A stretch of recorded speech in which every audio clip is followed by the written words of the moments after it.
नमस्कार, स्वागत है आपका। आप देख रहे हैं खास खबर। मैं हूं आपके साथ अनाया शर्मा। आज के इस खास खबर में चर्चा होगी बीजेपी के और जेजेपी के बीच चल रहे वार पलटवार की। बीजेपी के साथ हरियाणा के साथ रही जेजेपी पार्टी ने अब लोकसभा चुनाव में राष्ट्रीय पार्टी का कब्जा छुड़ाने का नारा दिया है। इसके विपरीत बीजेपी का फोकस केवल कांग्रेस पर है। फरीदाबाद लोकसभा क्षेत्र में हुए अब तक की विजय संकल्प रैलियों में मुख्यमंत्री नायब सैनी ने कांग्रेस के अलावा एक बार फिर से जेजेपी या किसी अन्य पार्टी पर हमला नहीं बोला है, तो वहीं कांग्रेस लगातार आरोप लगाती रही है कि जेजेपी और बीजेपी एक राजनीतिक साजिश के तहत उनकी पार्टी को नुकसान पहुंचाने के लिए अलग हुई है। आरोप लगाया जा रहा है कि जाट वोटर को कांग्रेस से बांटने के लिए जेजेपी को अलग किया गया है। तो वहीं दोनों पार्टियां जो हैं, बीजेपी और जेजेपी, इनके बीच लगातार वार पलटवार जारी है।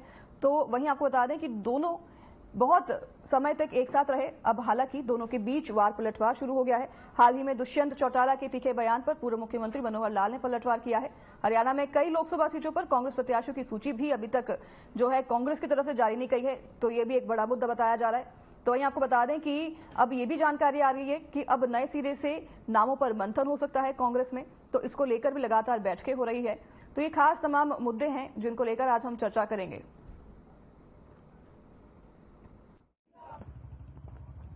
देखिए, इस विषय पर अगर मैं कुछ मुंह खोलूंगा तो अपना ही घर खराब होगा। इसलिए उनके समय जो कुछ होता था और आज क्या होता है ये तो वो ज्यादा बता सकते हैं, मैं तो कुछ नहीं बता सकता। उनके समय जो होता था कार्रवाई होगी सर। अपने प्रत्याशियों को उनके चुनाव समय मैदान में नहीं उतार आज तो ये सारा विषय जो प्रदेश के मुखिया हैं, अगर उनसे बात करेंगे तो आगे की रणनीति बताएंगे। दिल्ली का कोई विषय आएगा तो मैं जरूर संज्ञान लूंगा। कांग्रेस कोई प्रत्याशी चुनाव मैदान में नहीं आ पाई है, एक तरफी भाजपा आगे बढ़ रही है। बात नहीं, ये ऐसा मैच है कि दो टीमों में से एक टीम महीना डेढ़ महीना हो गया मैदान में उतरे खड़े हैं, अपनी कसरत कर रहे हैं, दंड लगा रहे हैं, सब कुछ कर रहे हैं, सामने को आई नहीं रहा, करें क्या। लेकिन ये तो रेफरी ऐसा है, वो रेफरी अपना जो चुनाव जो रिजल्ट है वो तो निश्चित तिथि पर सुनाएगा, उससे पहले सुना नहीं सकता। खाली मैदान है, फिर भी चुनाव है। इस चुनाव की मेहनत हम करेंगे और 0 से लेकर 100% जितने भी काम होते हैं वो सारे के सारे चुनाव के हम कर रहे हैं। आगे इसको महीना भर और जो है उसको पूरा करेंगे। 102 सीटों पर चुनाव हो रहा है सर, क्या कहना है? देखिए, अभी तक मतदान अच्छा हो रहा है, मतदान बहुत उत्साह से हो रहा है। बाकी मतपेटियों के बारे में कभी कुछ कह नहीं सकते, पहले कहना नहीं चाहिए, वो अधिकार मीडिया का ज्यादा है, हमारा कम है। तो मीडिया वाले जिसको जिताएंगे हराएंगे, शाम तक बहुत कुछ आपको सामने निकाल के देंगे। हमारा जो परिणाम आएगा वो तो 4 जून को ही आएगा। 400 पार का नारा देने वाले लोग ये भूल चुके हैं कि इस तरह का नारा इंदिरा गांधी जी के समय भी दिया गया था, Indira is India, India is Indira. नतीजा क्या आया? इंदिरा गांधी स्वयं चुनाव हारी और उस समय कांग्रेस बहुमत से तो बहुत दूर रह गई थी।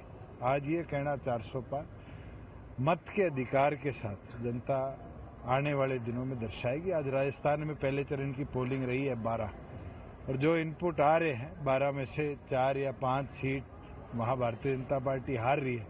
तो शुरुआत हो चुकी। 25 में से 25 सांसद रखने वाली स्टेट में फर्स्ट राउंड में 12 सीटों में 4-5 सीटें हार रही है। तो दिखाती है कि केवल मात्र इश्तिहार के माध्यम से तो नारा दिया जा सकता है, पर ग्राउंड लेवल पर आज जनता उस चीज को पूरी तौर पर समझ भी चुकी है और वोट के अधिकार के साथ जवाब भी। आगे बढ़े उससे पहले अनिल विज के भी एक बयान आपको सुना देते हैं। ये ऐसा होता है, कुछ चीजों के ऊपर ना भी लिखा हो तो पता होता है। डालडा घी का पता ही लग जाता है कि ये डालडा घी है। भाई, तुम्हारे राज रहा 70 साल तक, कौन सा ऐसा असंवैधानिक काम है? आपने संविधान को पैरों तले रौंद कर इमरजेंसी लगाई। 1,25,000 लोगों को तुमने झूठे केस बना के जेलों में डाला। उनकी कई साल तक जमानतें नहीं हुई। संवैधानिक तौर पर चुनी हुई अनेकों सरकारों को धारा 356 लगाकर तुमने तोड़ा। अरे तुम दूसरों को कह रहे हो देखिए, इस विषय पर अगर मैं कुछ मुंह खोलूंगा तो अपना ही घर खराब होगा। इसलिए उनके समय जो कुछ होता था और आज क्या होता है ये तो वो ज्यादा बता सकते हैं, मैं तो कुछ नहीं बता सकता अभी। उनके समय जो होता था कार्रवाई होगी सर, अपने प्रत्याशियों को उनके चुनाव समय मैदान में नहीं उतार आज तो ये सारा विषय जो प्रदेश के मुखिया हैं, अगर उनसे बात करेंगे तो आगे की रणनीति बताएंगे। दिल्ली का कोई विषय आएगा तो मैं जरूर संज्ञान लूंगा। कांग्रेस अभी तक कोई प्रत्याशी चुनाव मैदान में नहीं आ पाई है, एक तरफी भाजपा आगे बढ़ रही है। बात नहीं, ये ऐसा मैच है कि दो टीमों में से एक टीम महीना डेढ़ महीना हो गया मैदान में उतरे खड़े हैं, अपनी कसरत कर रहे हैं, दंड लगा रहे हैं, सब कुछ कर रहे हैं, सामने को आई लीला करें क्या। लेकिन ये तो रेफरी ऐसा है, वो रेफरी अपना जो चुनाव जो रिजल्ट है वो तो निश्चित तिथि पर सुनाएगा, उससे पहले सुना नहीं सकता। खाली मैदान है, फिर भी चुनाव है। इस चुनाव की मेहनत हम करेंगे और 0 से लेकर 100% जितने भी काम होते हैं वो सारे के सारे चुनाव के हम कर रहे हैं। आगे इसको महीना भर और जो है उसको पूरा करेंगे। 102 सीटों पे चुनाव हो रहा है सर, क्या कहना? देखिए, अभी तक मतदान अच्छा हो रहा है, मतदान बहुत उत्साह से हो रहा है। बाकी मतपेटियों के बारे में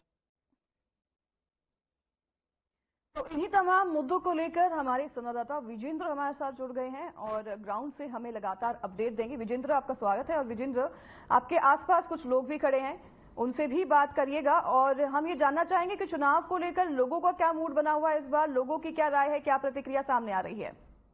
देखिए, लोकसभा चुनाव को लेकर गुरुग्राम लोकसभा की बात करें तो फिलहाल भाजपा लगातार प्रचार कर रही है, लेकिन अभी तक कांग्रेस का प्रत्याशी मैदान में नहीं है। तो ऐसे में ये कहा जा सकता है कि कांग्रेस बहुत पीछे रह गई है और अगर जल्दी प्रत्याशी उतारा जाता तो जनता के बीच जाता, कहीं ना कहीं लोगों से जन संपर्क होता तो फायदा होता। कहीं ना कहीं कांग्रेस पीछे रह गई है और यहाँ पर जनता खड़ी है, लोकसभा की जनता, इनसे बातचीत करेंगे कि किस तरह का माहौल ये देख रहे हैं। हालांकि भाजपा 400 पार का नारा लगा रही है, क्या जनता के मुद्दे हैं? गुरुग्राम लोकसभा की बात करें, क्या गुरुग्राम में ऐसे मुद्दे हैं जो काम हो नहीं पाया 5 सालों में? जो यहाँ के सांसद है, केंद्रीय मंत्री भी रहे हैं राव इंद्रजीत, क्या उन्होंने ऐसे काम कराए हैं जो जनता खुश है? जी, क्या क्या काम हुए हैं या कैसे देखते हैं चुनावी प्रचार कैसा चल रहा है लोकसभा का गुरुग्राम? भाजपा को तो चुनाव प्रचार करने की जरूरत ही नहीं है। जनता के सामने सारे काम दिखाई दे रहे हैं, हमारे सामने सारे काम दिखाई दे रहे हैं। हम बात करें गुरुग्राम की तो द्वारका एक्सप्रेस वे एक सबसे बड़ा उदाहरण जो आज की डेट में है, बहुत ही सुगम रास्ता हो गया है। बात करें धारा 370, बात करें राम मंदिर की जो 500 साल से पुरानी बीमारी फंसी हुई थी। तो भाजपा को तो प्रचार करने की जरूरत ही नहीं है। जनता की नस नस में, रग रग में बीजेपी भरी हुई है और इस बार बीजेपी का जो 400 पार का नारा है वो 400 पार रहेगा। तो गुरुग्राम लोकसभा के मुद्दे की बात करें, गुरुग्राम में हम इस वक्त मौजूद है। गुड़गांव में क्या क्या काम हुए हैं, किस तरह से देखते हैं? क्या मुद्दा आपके लिए अहम रहने वाला है जब चुनाव आप मतदान करने जाएंगे? क्या मुद्दा आपका रहेगा या नेशनल मुद्दे रहेंगे? क्या आपके लोकल जो क्षेत्रीय मुद्दे हैं वो भी रहने वाले हैं? तो क्षेत्रीय मुद्दे तो यही है कि आज चाहे सेक्टर की बात करें, कॉलोनी की बात करें, हर जगह पानी की व्यवस्था दुरुस्त है, साफ सफाई की व्यवस्था दुरुस्त है, सारे रोड बिल्कुल सारे रोड बहुत अच्छे बने हुए हैं। द्वारका एक्सप्रेस वे जैसे मैंने आपको बताया ही, कनेक्टिविटी सारी हो गई है। बात करें केएमपी एक्सप्रेस वे की तो केएमपी भी हमारा बहुत ही एक अच्छा उदाहरण है कई स्टेटों को जोड़ने में।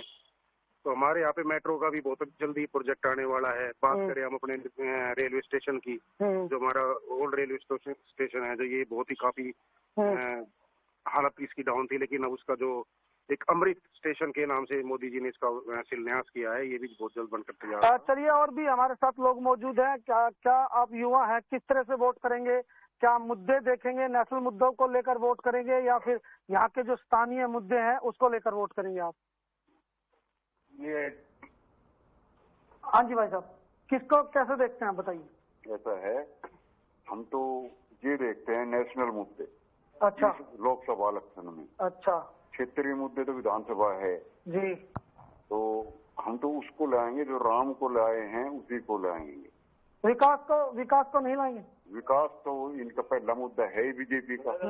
विकास तो सबका साथ सबका विकास, ये तो नारा है उनका 10 साल से। नहीं, विपक्ष तो ये कह रहा है कि यहाँ पे जो लोकल जो यहाँ के नेता हैं कैप्टन अजीत सिंह यादव, वो लगातार राव इंद्रजीत पर निशाना साधते हैं कि कुछ नहीं किया, रेल सिटी नहीं बजी मेवात में, और भी कई मुद्दे हैं, कोई यूनिवर्सिटी नहीं लग पाई, इस तरह के मुद्दे वो लगातार गिनवा रहे हैं।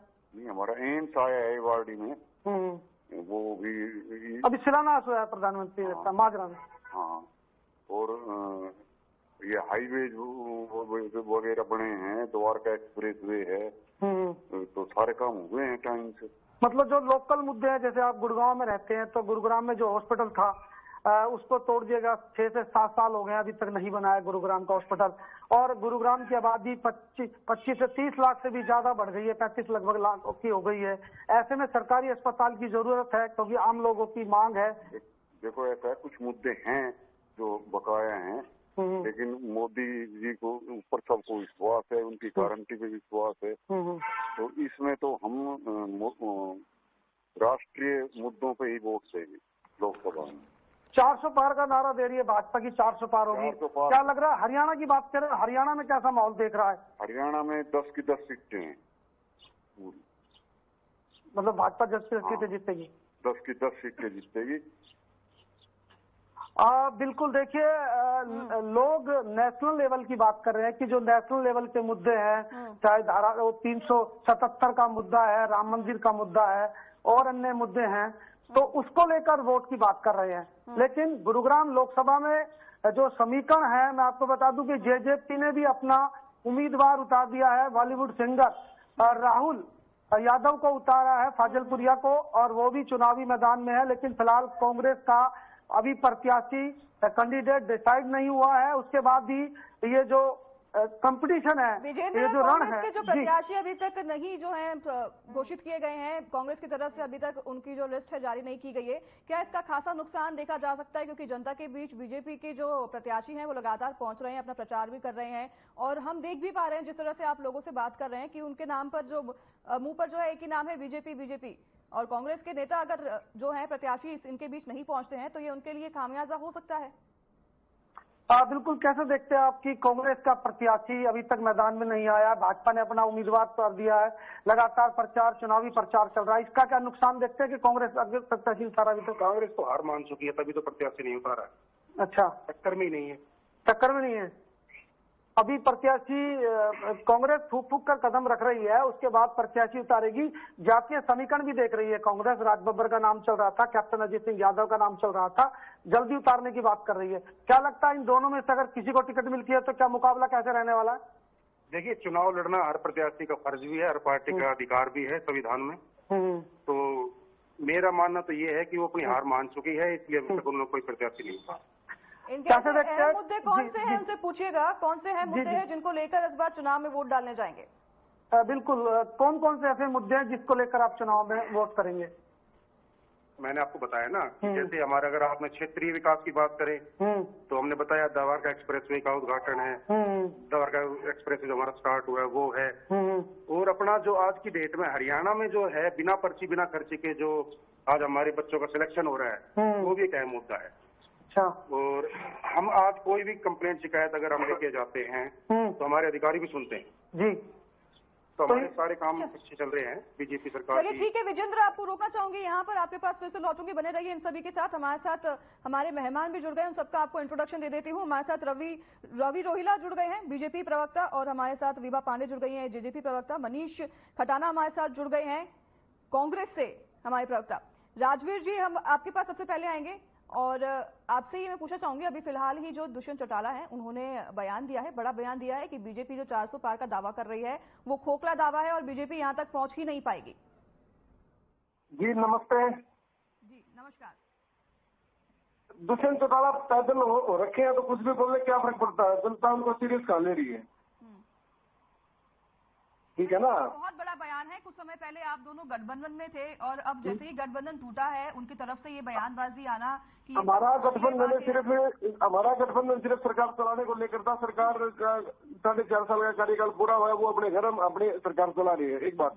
दूसरी बात, जो इन्होंने किया है जनता इनको जवाब दे रही है, इनको गाँव में घुसने नहीं दे रहे लोग, ठीक है ना। तो वो परिस्थिति सुनिए सारी परिस्थितियां इनके सामने है, पब्लिक ने इनको देख रखा है। तो पब्लिक ने इनका जो भी इन्होंने किया है, राम कुमार गौतम जो इनके विधायक थे या और भी अन्य जो विधायक जिन्होंने इन पर लगातार आरोप लगाए हैं, तो पहले अपना घर ही संभाल लें, हमारी तो चिंता छोड़ ही दें, क्योंकि हमारी चिंता हमारे जो नेतृत्व वो करता है, हमारे कार्यकर्ता करते हैं, और हम जनता के प्रति उत्तरदायी, हम किसी पार्टी के प्रति उत्तरदायी नहीं है। चलिए ठीक है, आपके पास फिर से लौटूंगी। हमारे साथ विभा पांडे जेजेपी से जुड़ गई भी हैं और विभा जी आपके पास मैं आऊंगी। अब आपके जो दुष्यंत चौटाला हैं वो कह रहे हैं कि बीजेपी पर लगातार वो वार करते नजर आ रहे हैं, लेकिन आपके प्रत्याशी जो हैं अभी तक पूर्ण तरह से जो है मैदान में नहीं उतरे। हमारे संवाददाता अभी बात कर रहे थे ग्राउंड पर। देखा जाए तो बीजेपी इस बार जीत का दावा कर रही है और जनता भी किसी हाल में यही बातें कर रही है कि बीजेपी को वो वोट देंगे। पहली बात तो सभी दर्शकों को नमस्कार। अनन्या जी, राय जी आपने बहुत अच्छी बात बोली कि बीजेपी जीत का दावा कर रही है कि 400 पार ये होंगे।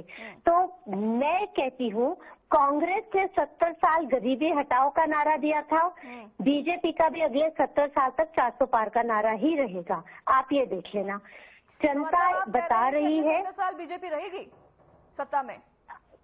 मैं तो यही उम्मीद। किसानों को 6,000 रुपए प्रति ईयर दिया जा रहा है और ये जो बहन विभा पांडे जो कह रही थी मैं फसल नहीं खरीदी जा रही, तो किसी मंडी का वीडियो दिखा दे, मैं मान जाऊंगा इनको, क्योंकि प्रॉपर उठान हो रहा है मंडी से, प्रॉपर गेहूं का बिक्री हो रहा है और जो पैसा है वो पैसा किसानों के खाते में रेगुलर जा रहा है।